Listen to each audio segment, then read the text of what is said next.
जय श्री राम। आज रामनवमी है और रामनवमी पे अभी हमने राम जी का अभिषेक किया।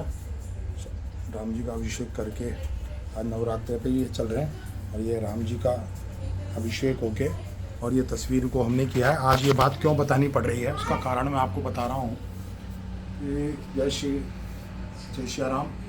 साथियों, आज मैं एक बहुत भगवान की प्रेरणा हुई कि मुझे ये बात करनी चाहिए, तो मैं आज ये बात कर रहा हूँ कि हमने देखा है कि कुछ दिनों से पता क्या कौन लोग सब जगह घर घर जाके और बस्तियों में और गाँवों में और घरों पे जाके राम जी का झंडा बांट रहे हैं इस तरीके का। ये देख रहे हैं आप, मैंने भी इसको लिया है, मैंने भी यहाँ लगा दिया, लेकिन लोगों के घरों के दरवाजों पे लगे हुए हैं राम जी।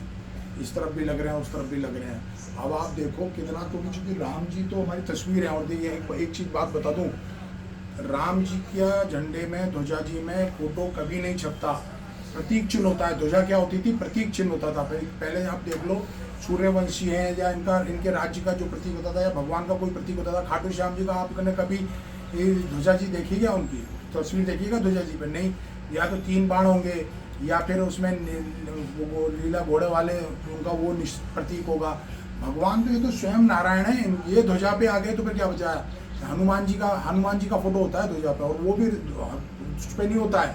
भगवान जब महाभारत युद्ध हो रहा था तब भगवान श्री कृष्ण खुद रथ हाँक रहे थे और अर्जुन उसमें बैठे थे, लेकिन ध्वजा जी में हनुमान जी थे। वो चाहते तो राम जी को लगा लेते हनुमान जी की जगह। नारायण, स्वयं नारायण का फोटो ऐसे नहीं लगाया जाता है। ये अपमान है, घोर अपमान है। जाने कैसे कैसे लोग उसके हाथ लगाते हैं। शुद्धि अशुद्धि का फर्क पड़ता है। अभी हम लोग तो अंदर सोए हैं एसी के अंदर, बाहर भगवान धूप में वो कर रहे हैं, धूप पड़ रही है उनके ऊपर। तस्वीर में हमारा भाव है, राम जी की तस्वीर में हमारा भाव है। हम उनको इस तरीके से जब श्रृंगार कर रहे हैं, पंचामृत अभिषेक कर रहे हैं, माला पहना रहे हैं, तो हमारी हर तस्वीर में वही भाव है। अब कहीं उल्टे हो गए तो राम जी की उल्टे हो गए हवा से तो हनुमान राम जी की तस्वीर उल्टी पड़ी हुई है किसी जगहों पे, कई जगहों पे। अभी आंधी तूफान का सीजन आएगा, आंधी तूफान में उड़ उड़ के झंडे जाने कहाँ कहाँ गिरेंगे, कितना अपमान होगा। आपने ऑटो पे लगा रखा है, ऑटो पे आप चल रहे हो, ऑटो पे झंडा लहरा रहा है, आगे गाड़ी पे कोई चल रहा है, किसी ने पान थूक दिया, किसी ने थूक दिया, उसके छींटे कैसे आएंगे? पीछे ऑटो आ रहा हो मान लो ध्वजा जी पे, तो ये सब अपमान है। भगवान का नाम इस तरीके से इस्तेमाल नहीं किया जाता है। आपको राम जी का कुछ लगाना ही था तो आप केसरिया झंडा है, आप इस पर सूर्य भगवान का, सूर्य देवजा उनका प्रतीक जो भी हो, धनुष बाण लगा देते, कुछ ऐसी चीज लगा देते, लेकिन राम जी को आप ऐसे नहीं लगा सकते। आप शास्त्रों में भी पता करना, राम जी का ध्वजा जी पे नहीं फोटो लगाया जाता। भगवान के, राम के, किसी भी और धर्मों में आपने कभी देखा है कि किसी के जो आराध्य हो या उनके देवता हो या जिसको भी वो मानते हैं, वो झंडों पे, ध्वजा जी पे लगाते हो, प्रतीक लगाया जाता है हर समय। तो मेरा आप लोगों से यही मानना है कि ये ध्वजा जी का अपमान है। हम लोग अंदर बैठे हुए हैं, एसी में बैठे हुए हैं, भगवान द्वारपाल की तरह बैठे हुए हैं। गणेश जी का जब ऊपर आपने देखा हो, गणेश जी का भी स्थान होता है मकान के बाहर, ऊपर जो होता है ना, ऊपर आशीर्वाद के रूप में ऊपर मंदिर बना के गणेश जी स्थापित किए जाते हैं। अब ऐसे भगवान श्री राम हमारे दरवाजे पे खड़े हैं, ये तो बस मेरे समझ से परे है। ये भाव, हमारी तस्वीरों को देख के हमारा भाव मतलब व्यथित होता है। मेरा तो यही मानना है कि ये जो भी कर रहे हैं, जो लोग कर रहे हैं, पता क्या किस स्वार्थ से कर रहे हैं, क्या उनका लेना देना। अचानक एकदम राम जी के ध्वजा की बाढ़ सी आ गई तो ये कहाँ जाएंगे, थोड़े दिन बाद कहाँ पड़े होंगे, कैसे? मतलब मेरा तो मानना है ये ध्वजा जी आप लगाओ, केसरिया लगाओ, आप कुछ भी चीज़ लगाओ। आपने मंदिरों पे भी ध्वजा चढ़ते हुए देखी होगी, आपने मंदिरों पे ध्वजा चढ़ाते हैं, कभी किसी में भगवान का फोटो होता है क्या?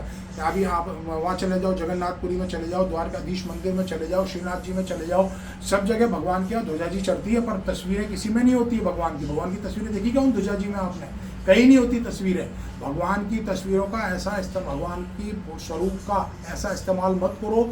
जो भी कर रहा है इसका पतन होगा, तय है पतन होगा, क्योंकि राम जी को आप इस तरीके से देखो, हमारा तो दिल दुखी है इस तरीके से भगवान को, क्योंकि हम तो स्वरूप ही ये मंदिर उनके लिए, इनके स्वरूप के लिए ये मंदिर है। श्रीनाथ जी का स्वरूप, श्री राम जी का स्वरूप, सत्य सीता जी का स्वरूप, ये सब आराध्य है हमारे। ये मंदिरों के लिए, ये दरवाजों के लिए नहीं है, ये बाहर लटकाने के लिए नहीं है, ये गाड़ियों पर लटकाने के लिए नहीं है, बच्चों के हाथों में दे के घूमने वाले नहीं है। ये आप समझो, लोग अलग अलग तरीके से आते हैं, कोई शुद्धि में होता है, कोई अशुद्धि में होता है, कोई मुक्ति धाम से आ रहा है, कोई अस्पताल से आ रहा है, कोई कहाँ से आ रहा है, कोई नहाया है, कोई नहीं नहाया है। भगवान के स्वरूप ऐसे छूते हैं क्या?